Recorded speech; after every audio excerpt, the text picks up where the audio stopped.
नमस्कार सभी पेंशन धारकों का स्वागत करते हैं एक बार फिर से हमारे इस YouTube चैनल पर। पेंशन धारकों, इस वक्त की आप सभी के लिए दो प्रमुख और महत्वपूर्ण खबरें लेकर हाजिर हो चुके हैं। जी हां दोस्तों, पहली बड़ी खबर की बात करें तो EPS 95 पेंशन को लेकर पहली बड़ी खबर है कि हमारी सरकार बनी तो घर ला कर देंगे EPS 95 पेंशन 7,500 रुपए। जी हाँ दोस्तों, यहाँ पर आप सभी के लिए ऐसा जो है EPS 95 पेंशन को लेकर मोदी सरकार ने वादा किया था, लेकिन आखिरकार कहा गया। तो EPS 95 पेंशन को लेकर पहली बड़ी खबर है। वहीं दूसरी बड़ी खबर है OPS को लेकर, यानी कि पुरानी पेंशन की बहाली होगी या फिर नहीं होगी। इसको लेकर 24 घंटे के अंदर निर्णय संभव होने वाला है, क्योंकि पहली बार PM मोदी जो है वो कर्मचारी संघों के साथ बैठक करने जा रही हैं, कर्मचारियों के साथ बैठक करने जा रही हैं।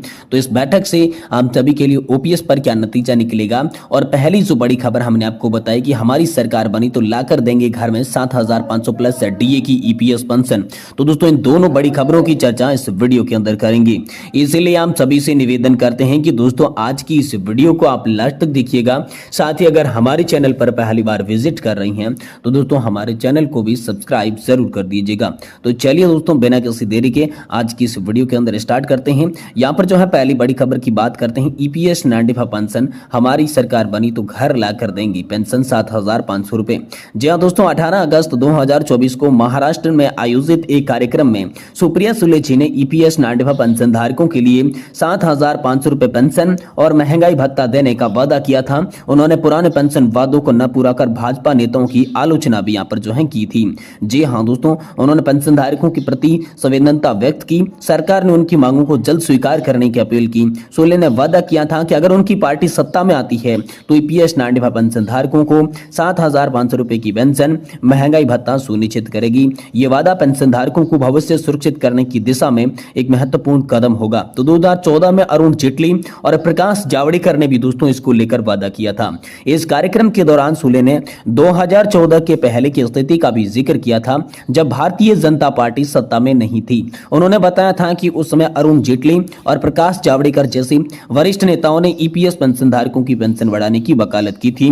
उन्होंने याद दिलाया था कि भाजपा में सत्ता के आने के बाद पेंशन धारकों ने उम्मीद जताई थी कि उनकी समस्याओं का समाधान होगा, लेकिन अब तक ये वादा अधूरा ही रहा था। सुले जी ने इस बात पर चिंता जताई कि भाजपा नेता द्वारा किए गए वादे पूरे नहीं हो सके। उन्होंने कहा कि अरुण जेटली जी अब हमारे बीच नहीं रही, लेकिन प्रकाश जावड़ेकर जी अपने पुराने वादों को भूल गए हैं। सुले जी ने जोर देकर कहा कि जब तक EPS 95 पेंशन धारकों को उनका हक नहीं मिलता तब तक ये लड़ाई जारी रहेगी।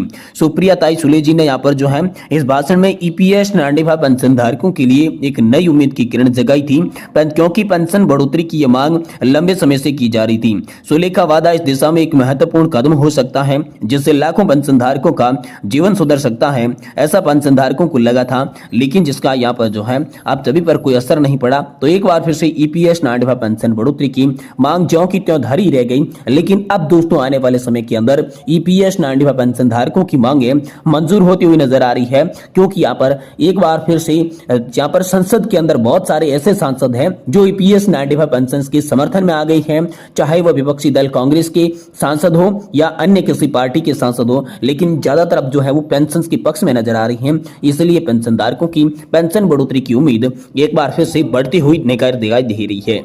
वहीं दोस्तों यहाँ पर आप सभी के लिए पुरानी पेंशन स्कीम पर यहाँ पर आर या फिर पार की लड़ाई को लेकर बड़ा अपडेट आ रहा है। पुरानी पेंशन योजना मिलेगी या फिर नहीं मिलेगी, 24 घंटे में निर्णय संभव है।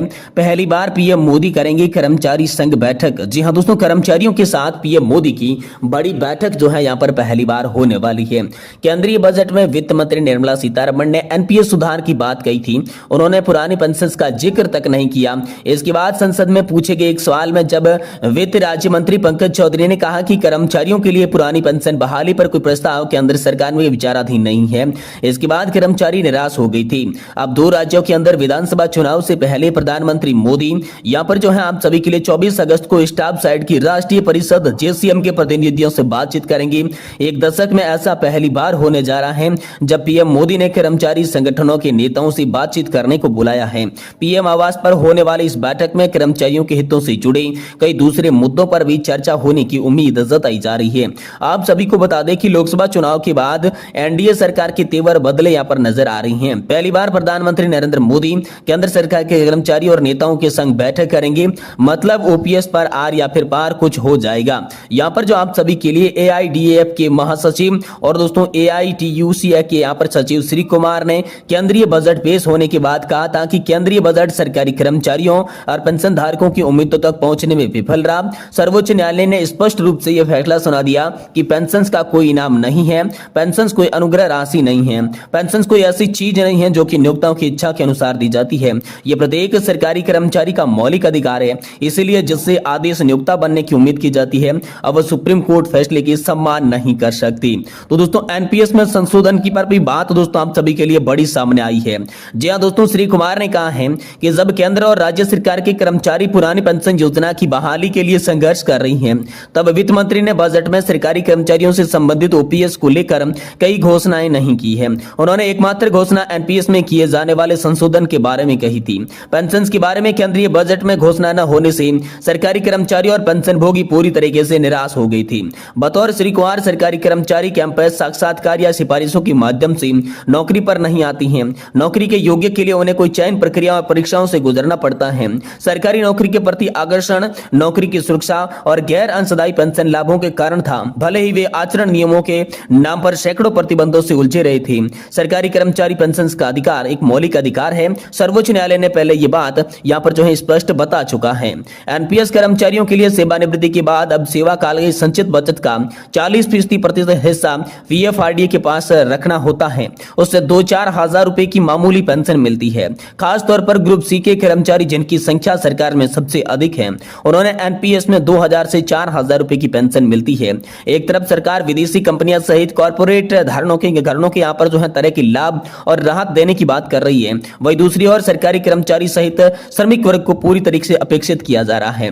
भारत सरकार में 15 लाख से अधिक कर्मचारी एनपीएस के अंतर्गत आते हैं। दोस्तों पुरानी पेंशन योजना बहाल करने के लिए उनकी मांग को सरकार ने खारिज कर दिया है। केंद्र सरकार के कर्मचारी अपने साथ हुए अन्याय को स्वीकार नहीं करेंगी। वे अपने पेंशन अधिकार को वापस पाने के लिए संघर्ष करेंगी। हरियाणा में लंबे समय से कर्मचारी यहाँ पर ओपीएस के लिए आंदोलन कर रही हैं। पूर्व सीएम भूपेंद्र हुड्डा कह चुके हैं कि प्रदेश में कांग्रेस सरकार बनती है तो पहले कैबिनेट बैठक में ओपीएस देंगी। जम्मू कश्मीर में ओपीएस एक बड़ा मुद्दा इन दिनों बन चुका है। National mission for old pension scheme Bharat के राष्ट्रीय अध्यक्ष डॉक्टर मंजीत सिंह पटेल हरियाणा व जेके एंड के यहाँ पर जो है कम्युनिस्ट संगठनों से बात कर चुके हैं। पटेल ने कहा कि सरकारी कर्मचारियों को ओपीएस बहाल करनी ही पड़ेगी। आप ये काम चाहे एनपीएस को रद्द करके करें या एनपीएस में टेक्नोलॉजिकल ओपीएस बनाकर करें, जब तक ओपीएस मिल नहीं जाती देश भर के 85 लाख कर्मचारी चुप नहीं बैठने वाली हैं। उन्होंने पिछले ही दिनों में घोषणा की थी कि 1 महीने के भीतर अगर ओपीएस पर यहाँ पर जो है गजट नहीं आता है तो national mission for old pension scheme Bharat बंद, साथ ही संसद घेराव डेट का भी ऐलान अब सभी के लिए कर दिया जाएगा। बतौर पटेल पूर्व वित्त सचिव टीबी सोमनाथन का कहना था कि ओपीएस बहाली संभव नहीं है। उन्होंने इसके कारण गिनाई और साथ ही सोमनाथन ने यह बताया कि हर महीने 12,000 करोड़ रुपए लेने वाले बैंक को कोई निश्चित ब्याज नहीं देंगी, लेकिन उन्हीं बैंकों से जब आप 10,000 रुपए का लोन लेते हैं तो ये फिर से निश्चित ब्याज क्यों लेती हैं? हमारे 15 लाख करोड़ रुपए एक ही पैसा यहाँ पर जो है गारंटीकृत क्यों नहीं है? दूसरी बात, जब एनपीएस में हूबहू ओपीएस के कन्वर्ट किया जा सकता है तो फिर सरकार इस बात पर विचार क्यों नहीं कर रही है? यानी कि दोस्तों अब ओपीएस को खत्म करके एनपीएस लागू किया जा सकता है, इसकी तो मांग हर कोई कर रहा है, लेकिन केंद्र सरकार इस पर लागू करने के बिल्कुल ही अड़ियल रवैया अपना रही है। तो इसी को लेकर दोस्तों कर्मचारी और उनके संगठनों के साथ पीएम मोदी कल बैठक करने जा रही हैं। इस बैठक से आप सभी के लिए क्या बड़ी खबर निकल कर आएगी, हम आपको इसी चैनल के माध्यम से तुरंत देने की कोशिश करेंगे। इसलिए आपसे निवेदन है कि दोस्तों चैनल को आप सब्सक्राइब करके रखें, साथ ही हमारी वीडियो को भी आप लाइक जरूर कर दें।